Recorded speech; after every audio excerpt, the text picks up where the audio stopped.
Venezuela is bracing for more protests today after Sunday's presidential elections. President Nicolás Maduro now accusing the U.S. of what he calls a coup attempt following the country's contested election. The U.S. rejects the claim, but officials say it is clear that Maduro lost. So joining me now for more on this, economist and professor at Brown University, Danny Bahar. Danny, so break this down for us here. Many Venezuelans hope that this election would have led the country to break away from that authoritarian rule that began with former President Hugo Chavez. What do these protests signal, and how are they different from the protests that we have seen in the past? I think these protests are first and foremost expressing a deep frustration of the people of Venezuela who, for 25 years, they've been suffering from an authoritarian government that, beyond being authoritarian, it destroyed the economy of the country, destroyed institutions, and created the largest refugee crisis in the history of the hemisphere or even the world. And for the first time, they actually unified to go to the polls and elect democratically an alternative.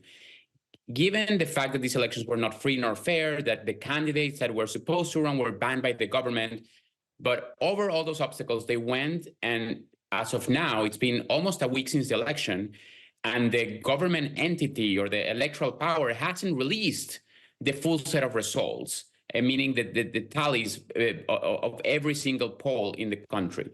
So people are frustrated, and people want finally to have a peaceful transition to another government that will bring democracy back. The regime, the autocratic regime of Maduro, has made up some numbers that have no basis whatsoever in terms of, that are not realistic in terms of what happened on Sunday. And people are expressing frustration, and they first and foremost want to call to the military of the government, of the country, that are supposed to obey the constitution and make this authoritarian government accept the results and do have a peaceful transition of power. Yeah, the images that we were just seeing on the screen there are striking of the protests that are happening. And Danny, you know, for years now, the country has been suffering from so much economic turmoil and widespread violence, which has caused mass immigration. What could we see happen if there is no resolution in Venezuela? Well, you know, I think we're going to continue to see a spiral of a country that will continue to move into more and more authoritarian methods. And what we're seeing this week is that there has been more and more, as the protests have started, there has been also more and more repression, more people taken to jail because of their political opinions only. And a recent poll of just a couple of months ago said that 40% of Venezuelans would be considering moving out of the country if the regime, if Maduro stays in power, if there's no change. So, Rachel, this would mean that there's already about 8 million Venezuelans that have fled the country since 2015 or 2016.